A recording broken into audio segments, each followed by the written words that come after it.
Innocence programs and news outlets around the state of Ohio are under attack due to the budget bill recently approved by the House. Buried within this 5,000-plus page document is a section proposed by the Ohio Prosecuting Attorneys Association that would deny media outlets, attorneys, investigators, law students, and the general public access to public records necessary to investigate the integrity of a conviction. To date, over 100 innocent people in Ohio have been freed from prison thanks to the work of organizations like the Ohio Innocence Project, the Wrongful Conviction Project of the Ohio Public Defender's Office, Cleveland State's Terry Gilbert Wrongful Conviction Program, and soon, Northwest Ohio Innocence Clinic. These successes could not have happened without the benefit of the entire investigatory file, including all supplemental reports, prosecutors' files, lab reports, witness interviews, Crime Stopper calls, and the like. The language in this rider is an invitation to allow police agencies to withhold any investigative report.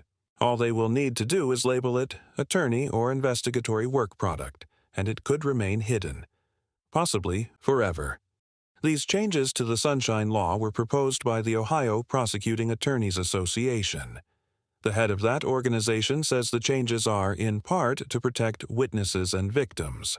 But protections are already in place. Names and identifying information are redacted from public view, and in many cases, entire pages are blacked out. Lucas County Prosecutor Julia Bates, who supports this change to the law, stated, "We understand the proposed changes to the public records law and the potential impact on transparency. However, it is important to balance that transparency with the need to protect the integrity of ongoing legal proceedings." Danny Brown versus the state of Ohio is one of the cases Prosecutor Bates would consider ongoing. For almost 25 years, her office has fought Danny Brown's attempts to clear his name of the 1981 murder of Bobby Russell. Brown was convicted on the eyewitness testimony of the victim's young son. The assault on Russell was brutal. She had been beaten, raped, sodomized, and strangled with an extension cord. A broken table leg was used to tighten the garrote. After almost 20 years in prison, a DNA test exonerated Danny Brown and pointed to Sherman Preston, a man with a violent past who had sodomized and murdered another victim in the exact same way Bobby Russell was killed. But Danny Brown remains the state's prime suspect. Northwest Ohio Innocence Clinic is focused on training interns in the area of post-conviction investigation and, specifically, public records law. Thanks to Ohio's current public records statute, NWOIC has been able to find new evidence from this 1981 case. But more importantly, the deep dive into one of Toledo's most infamous murders illustrates how far some prosecutors will go to protect a conviction. And Danny Brown's saga illustrates that point. 44 years and counting. That's how long this case has dragged on. Who pays for the state of Ohio to defend itself? The Ohio taxpayers do, and the legal bills incurred to defend the state in this wrongful conviction have added up. The case is currently in the Ohio Supreme Court for the third time. Now that might be something worthy of review in the proposed budget bill, especially when you consider that Ohioans are paying for a 44-year cover-up. At the 1982 trial, the state's position was that there was only one assailant, Danny Brown. But after the DNA test excluded him, the prosecution focused on a statement young Russell made in one of his police interviews, that there were two men in the apartment that night. Prosecutor Bates and her team have maintained that, although Preston may have raped and sodomized Russell, it was Danny Brown who killed her. In 2003, they resubmitted some of the evidence for testing.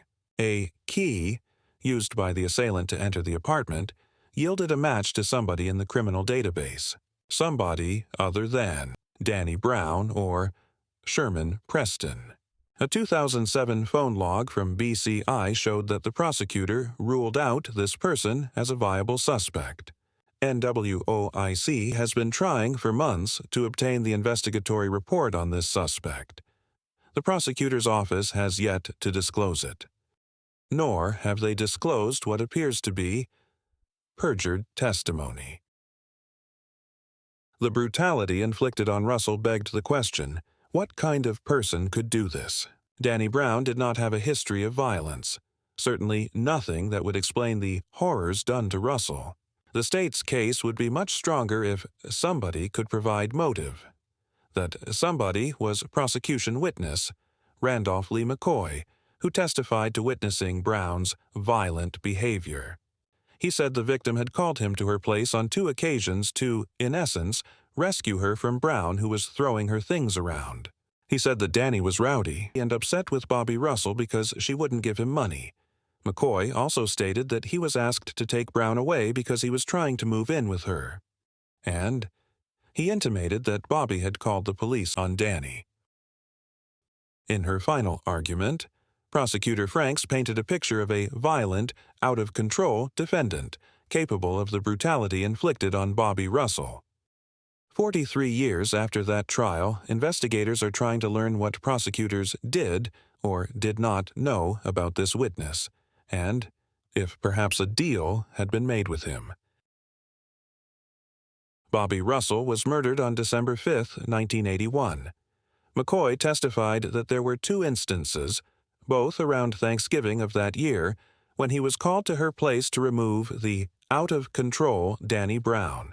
But court records tell a different story. On August 12, 1981, Oregon police arrested Randolph McCoy for rape. The victim was a minor. There was a preliminary hearing on 8/26/1981, resulting in a bindover to Lucas County Common Pleas Court. His bond was $5,000, no 10%. McCoy was ordered into the custody of the Lucas County Jail, where he would remain until discharged by due course of law. The indictment shows there was enough evidence to proceed to trial. It also shows there was a co-defendant in the case, an Alfonso Creighton. Creighton, charged with a lesser crime, was able to get his bond paid, and it is so noted in his docket. McCoy's docket shows no such payment. However, it does indicate he had an indigency hearing, resulting in the appointment of counsel. So it stands to reason that he was in the Lucas County Jail throughout the fall of 1981, during the times he said he was rescuing Bobby Russell from the crazy and weird Danny Brown. Ruth Ann Franks, who became a common pleas judge in 1987, assisted in Danny Brown's efforts to get the DNA test that would set him free in 2001. But Prosecutor Julia Bates continues to maintain that he is still a suspect. If true, why would her office request that all the exhibits be destroyed? Since their destruction, she stated, "Without evidence, we can't try the case." And there are so many questions. Yes, there certainly are.